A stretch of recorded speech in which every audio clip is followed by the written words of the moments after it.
এতিয়া আমি পালোহি তিনিচুকীয়া বৰডুবিৰ পৰা আহিলোঁ টিলিঙা মন্দিৰৰ পৰা। এতিয়া কি কামত আহিছোঁ দেখাম, ভিডিঅ' এটা শ্বৰ্টকৈ দিম, এডভাৰটাইজ চাব, আপোনালোকে জানে আৰু কেনেকুৱা পায়। এনেই টাইম পাছ কৰিম মানে দেই, কিবা এটা লক্ষ্য লৈ নহয় মানে। এতিয়া আমি সোমাই যাম ষ্টুডিঅ' এটাত, তাত চাব কি ষ্টুডিঅ'।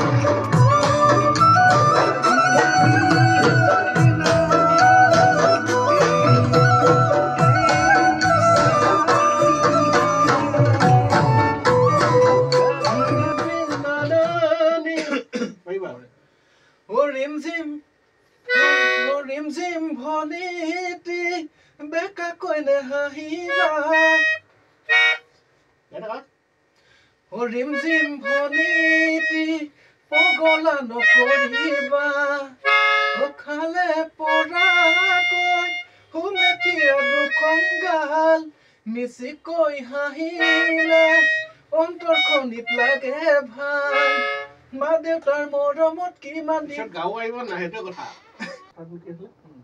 লেডিজ পৰা ন আৰু ছোৱালী পাতিব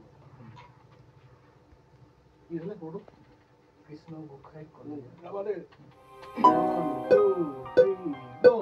কৃষ্ণ গোসাই